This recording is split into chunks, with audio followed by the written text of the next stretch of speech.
Permítanme integrar al programa a nuestro especialista en movilidad en la ciudad, el doctor Darío Hidalgo, a quien acudimos y nos atiende amablemente cuando hay temas gruesos, temas de este talante como el que ahora se discute en el Consejo, porque es que no estamos hablando de un tema menor, estamos hablando de la carta de navegación de la ciudad en los próximos años a través de ese plan de desarrollo Bogotá Camina Segura.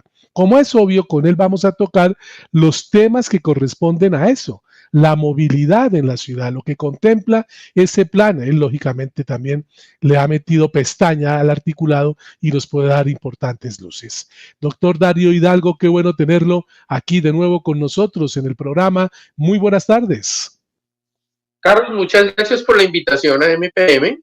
Realmente pues estamos en medio de la discusión más importante de la ciudad en este momento, que es ese plan de desarrollo de la administración de Carlos Fernando Galán, que es bastante ambicioso, tiene muchos elementos para seguir avanzando en movilidad y tener ese círculo positivo que se inició de pronto con la administración de Enrique Peñalosa, que Claudia López le dio mucha continuidad en algunos temas, en otros no, pero que Carlos Fernando Galán retoma con mucha fuerza para mejorar la movilidad y la seguridad vial.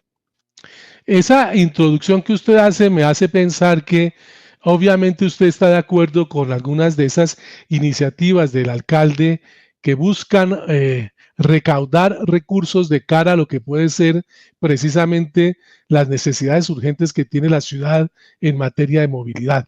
Quisiera su concepto, partamos de la realidad, y es que 3 impuestos, 2 de ellos, bueno, uno particularmente que tiene incidencia directa en el tema de movilidad, o que por lo menos se busca con ese apoyar obras de ese carácter, que es el recargo del 17% a estacionamiento fuera de vía, que llaman el cobro a parqueaderos. Tal parece, no sé si usted tenga información que nos ayude a contextualizar aún más, que ese impuesto, esa contribución tiene como un apoyo y hay voluntad política de un amplio sector del Consejo de darle vía libre, pero que donde estriba un poco la discusión es en el porcentaje que está proponiendo la alcaldía. Sí, precisamente las ponencias positivas que presentaron el concejal Briceño y la concejal Sandoval excluían esta contribución, y la del concejal López decía que se mantuviera, pero Espinosa. El concejal Espinosa con un 9% y no el 17% que había propuesto la administración en el proyecto de acuerdo.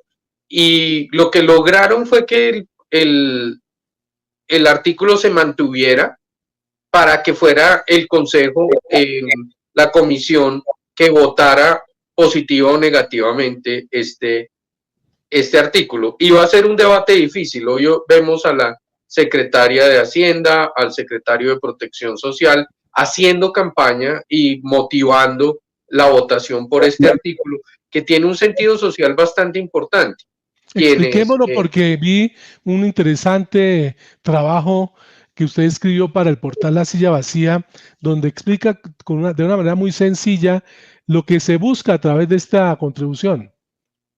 Sí, efectivamente, la contribución pues suena, toda contribución siempre recibirá un rechazo de quienes son objeto de ese pago, y pues eso ha generado resistencia.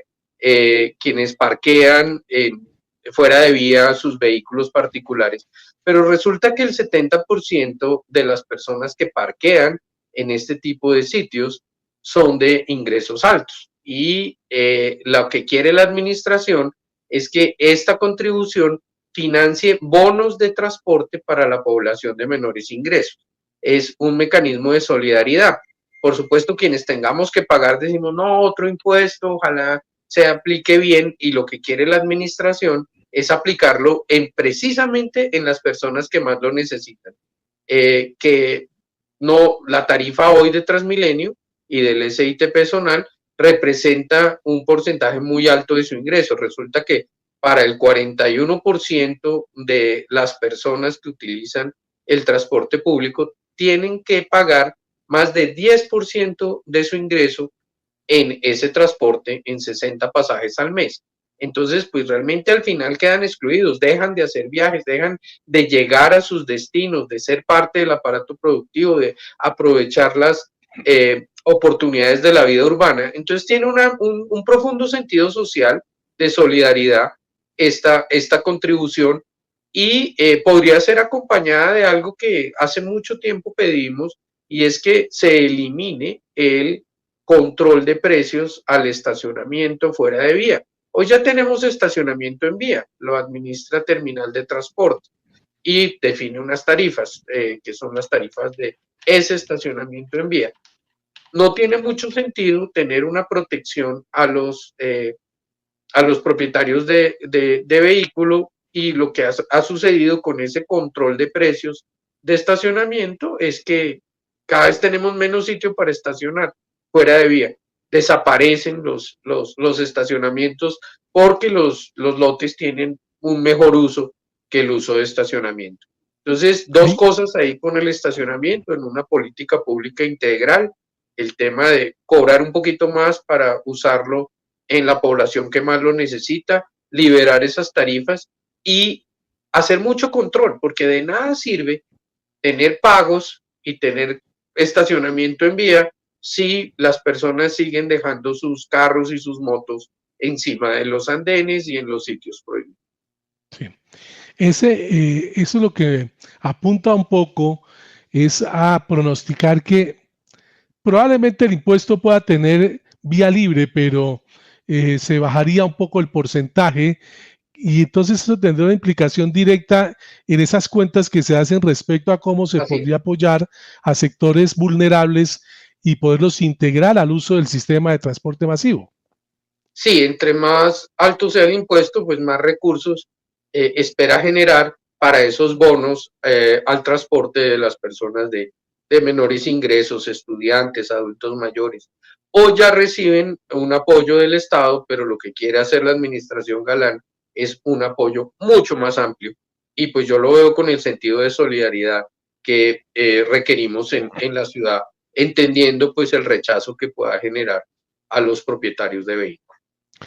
El otro tema, yo no tengo en eso duda que quien lo puso ya en el tapete público, aunque era una cosa que se charlaba ya en círculos especializados, fue la veedora Barberena hace unos días, cuando llamó la atención sobre la necesidad de analizar si era justo que los vehículos híbridos e incluso algunos eléctricos, sobre los cuales no hay mucha claridad de hasta dónde son eléctricos y cuentan con otro sistema de combustión, siguieran siendo exentos del pico y placa, que porque al fin y al cabo tenían una combustión que realmente sí estaba contaminando la ciudad. Entonces ella decía de manera muy frontal, hay que excluirlos, esos vehículos no pueden quedar con esa exención del pico y placa y debe, por lo tanto, observarla. Usted particularmente, como especialista en tema de movilidad, piensa que esto realmente corresponde a eso, a la realidad, y llegó la hora de meterle diente a un mercado que evidentemente ha dinamizado la venta de automotores, como quiera que muchos, bajo el precepto de que el híbrido no tiene pico y placa, pues lo están comprando? Sí, los híbridos son buenos y hay diferentes tipos de híbridos. Hay unos que ahorran mucho, otros que ahorran muy poquito, pero siguen siendo vehículos de combustión interna. El máximo ahorro que se logra es el 30% en los híbridos que trabajan en serie, y los híbridos, hay unos que son microhíbridos que no ahorran más del 5%, y que porque no existe una diferenciación son objeto de la exención de pico y placa. La ley nacional dio ventajas a los eléctricos y a los híbridos, a las mismas reducciones de impuesto, de IVA, de los pagos del SOAT, del impuesto de vehículos para híbridos y eléctricos, pero la ley nacional solo excluyó de restricción pico y placa a los eléctricos. Fue el Consejo de la Ciudad en la administración pasada, el concejal Baena, que introdujo y fue aceptado por la administración pasada la exención a híbridos para promover también la compra de vehículos de menores emisiones. Y fue un éxito para los vendedores de vehículos, fue muy fuerte, y para las familias que quisieron tener esta opción de pagar por circular, en vez de pagarle a la ciudad, pagar un vehículo híbrido para poder circular en pico y placa. Pero no son también fue iguales a los exitoso eléctricos. para la ciudad en materia de disminuir la contaminación que generan los vehículos. Sí, eso es bueno, reducir las emisiones contaminantes que causan los problemas de la salud, aportar al cambio climático, pero hasta un 30%. No son iguales a los eléctricos, que tienen cero emisiones de tubo de escape.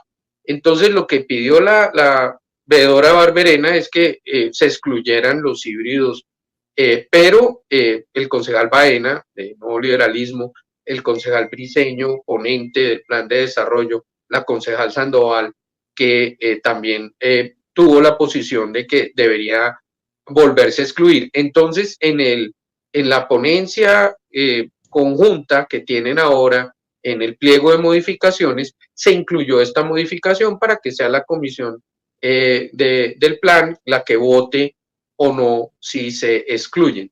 Mi opinión es que debería excluirse de pico y placa, no debería extenderse la exclusión, es lo que quiero decir, no, porque no son iguales a los eléctricos, pero deberían recibir ventajas en términos de pago reducido en el cobro por circular el pico y placa solidario. Es una posición técnica en el sentido de que no son iguales a los eléctricos, tienen ventajas, pero no son tan amplias como los vehículos eléctricos. Pero muy probablemente el Consejo vote la exención, es lo que estos concejales han promovido, y lo que puso el distrito como condición, si se vota favorablemente ese artículo, es que se revisa anualmente. Pues vamos a ver cómo progresa ese tema, pero no deberían estar excluidos de pico y placa. Sí. No. Ahí entran ahí escondiditos los que usted señaló y reseñó, doctor Hidalgo, los microhíbridos, que eso sí no hacen ningún tipo de aporte, porque, mire, hace un tiempo estuve averiguando sobre el tema para ver si podía pasarme al híbrido, y el mismo vendedor, no voy a decir la marca, no se trata de eso, pero es un concesionario aquí en la 72 con 11 para ser más claros, decía, mire, este microhíbrido sí la verdad tiene mayor cantidad de tiempo andando con gasolina, es en el momento del arranque, etcétera, no sé qué, y decía, pero pues como está bajo la paraguas de híbrido, pues cuenta con esa ventaja. Me ponía a pensar yo, eso es como una trampita que se generaron o que generaron los vendedores de automóviles. Es un vehículo que ahorra, y pues tiene la tecnología para ahorrar, pero es muy pequeño el ahorro. Entonces, por no ese pequeño ahorro, quedar excluido de pico y placa, pues no parece equilibrado, es lo que he discutido con el señor concejal Briceño. No es equilibrado, no hay equilibrio allí. Pero pues hay muchas personas que compraron su híbrido y que sienten que un cambio pues los afecta. Prefirieron pagar un valor mayor al concesionario de vehículos que pagar el pico y placa por circular a la ciudad. Sí, bien. Chuleado ese tema. Y uno, que ese sí es gordo, bueno, no quiero decir que los anteriores no, pero todos son gordos, pero en materia de movilidad hay una discusión sempiterna de la cual siempre recuerdo los argumentos que algunos califican de rabiosos y enfáticos y otros de realistas del exalcalde Peñalosa, y ya usted debe sospechar de qué voy a hablar, que es la longitudinal de Occidente, la famosa ALO, que todos estamos de acuerdo que es una gran necesidad en términos de poderle dar solución a un problema gravísimo que tiene de movilidad la ciudad, su extremo occidental. Y entre otras cosas también para desahogar zonas tan gravemente afectadas en materia de movilidad como Suba, Engativá. Suba fundamentalmente. Entonces, hablé con el concejal Espinosa porque entiendo que los otros dos ponentes pues tienen una posición muy cercana al distrito, y me decía, mire, yo no estoy de acuerdo, no porque no quiera que no se haga la ALO, sino porque la ALO, como viene planteada por la administración, excluye algo que quedó en el POT, y en un plan de desarrollo no se pueden modificar decisiones que se han adoptado en el POT, y me refiero a la famosa y muy polémica ciudadela educativa. Entonces él decía, mire, yo apoyo la ALO si es compatible y simultánea con la ciudadela educativa, pero no puedo contemplar una ALO sin que la tenga en cuenta en la medida en que eso quedó en el plan de ordenamiento territorial. ¿Qué nos puede ayudar usted a dilucidar sobre ese tema, doctor Hidalgo? Bueno, el secretario de Planeación, Miguel Silva, ha sido muy claro en su explicación con respecto a este punto. Y el objetivo de la administración es hacer las dos cosas. Un mejor acceso a SUA, que hoy hace falta.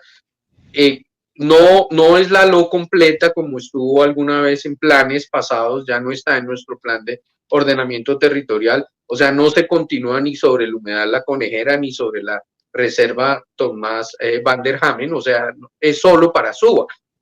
SUA que está completamente encerrada, SUA solo tiene 4 accesos y tiene, si uno le ve la población, es como la 4ª ciudad del país, esa zona de SUA.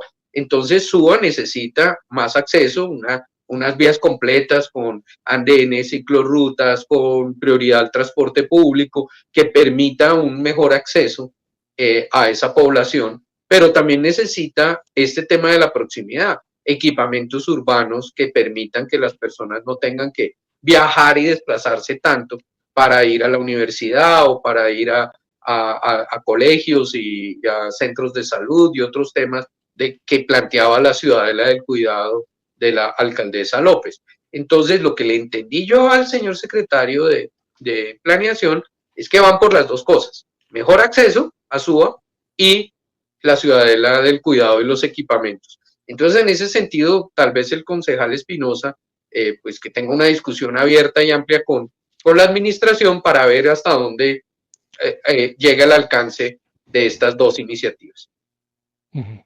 Total, usted en particular y personalmente, ¿cómo ve ese futuro de la LO a la luz de ese plan de desarrollo?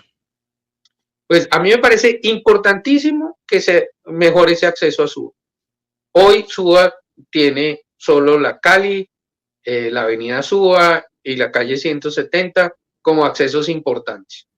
Y en el occidente tiene un acceso pequeñito por el lado del puente de Guadua y es una comunidad que está atrapada y que sufre todos los días la dificultad, vaya en transporte público o en su vehículo privado, su motocicleta, para entrar y salir a la zona después de los cerros de Suba. Entonces necesitamos un cruce adecuado del humedal Juan Amarillo que proteja ese humedal Juan Amarillo Tibabuyes, puede ser subterráneo, puede ser un viaducto como se construyó en Cartagena o en otros lados, que proteja el humedal y que permita el uso de esos lotes que la ciudad tiene hace muchos años, hace más de 25 años, inició la compra de lotes para la construcción de ese acceso y que sea una avenida completa con todas las características y ojalá esa iniciativa de la administración salga adelante.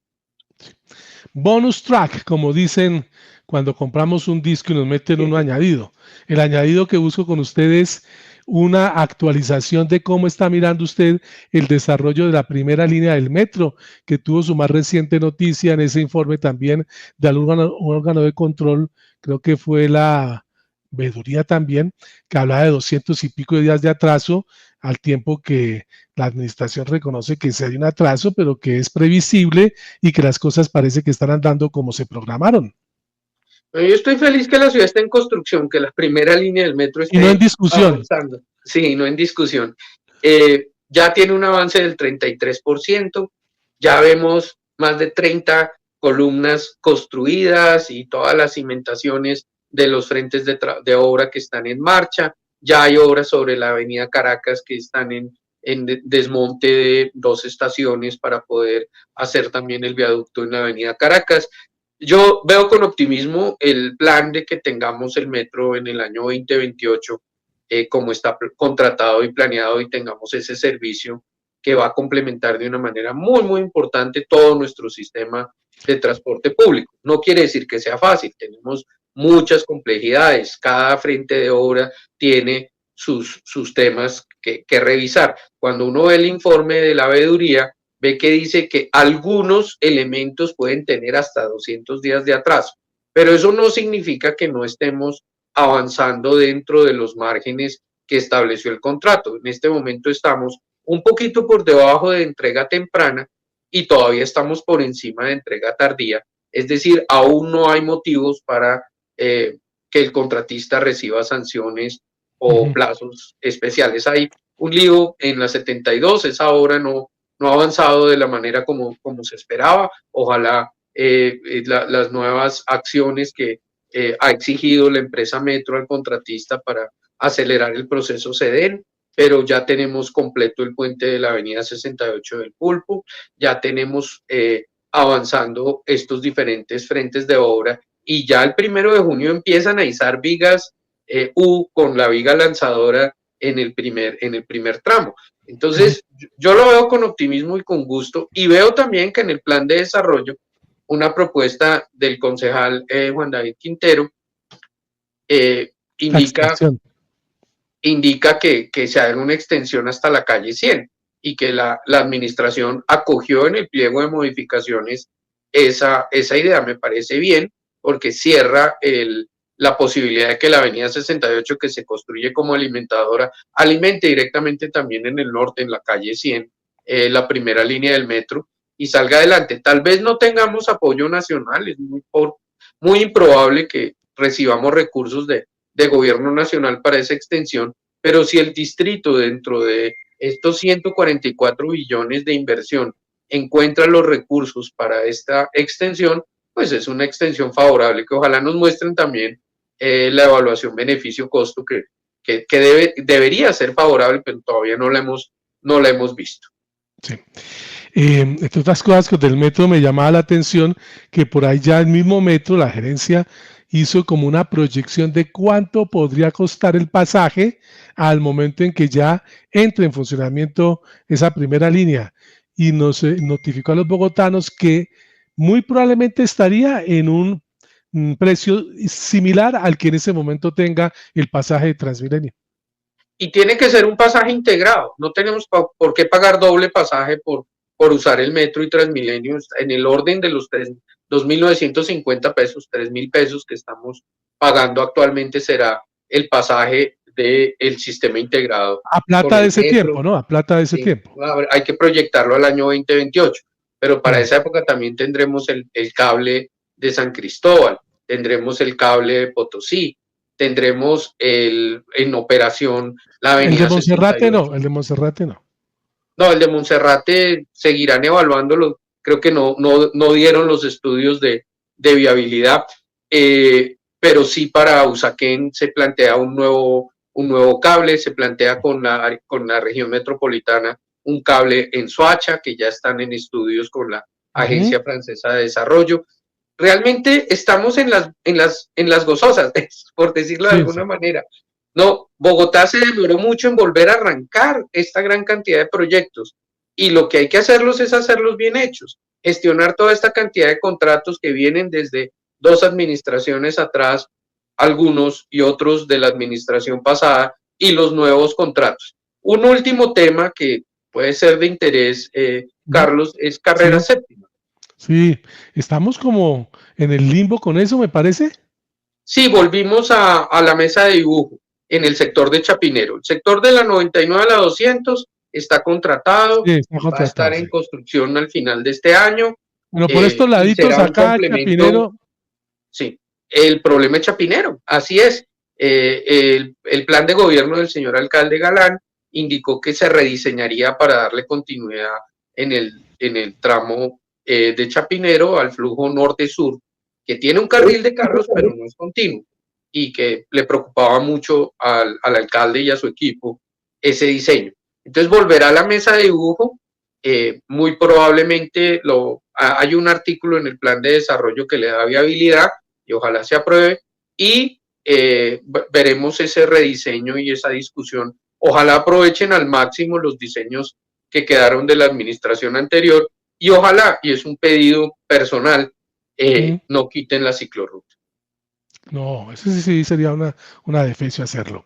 Doctor Darío Hidalgo, como siempre, muy ilustrativa la charla con usted cada vez que nos encontramos en la radio para hablar de estos temas que maneja con tanta suficiencia. Muchas gracias. Buenas tardes. Es muy amable la invitación, Carlos. Esperemos los resultados de debates en el Consejo. Así es. Muchas Aquí gracias. vamos a estar pendientes. Igualmente, que estén muy bien. Son las 12 del día, 34 minutos. Pasó el doctor Darío Hidalgo, temas variopintos, lo que se contempla en movilidad en el plan de desarrollo, el impuesto al parqueo en vía, lo que se contempla en materia de la ALO, lo que se habla en materia de los vehículos híbridos, si quedan excluidos del pico y placa o no, y ahí nos metimos en dos temitas adicionales que con él es importante conocer porque nos maneja el dedillo, la visión de lo que es la construcción de la primera línea del metro y el stand-by en que está el corredor verde de la séptima, específicamente en el tramo aquí del Chapinero. Son las 12:34, pausa y ya seguimos con más temas de interés aquí en Radio Red RCN. Bogotá.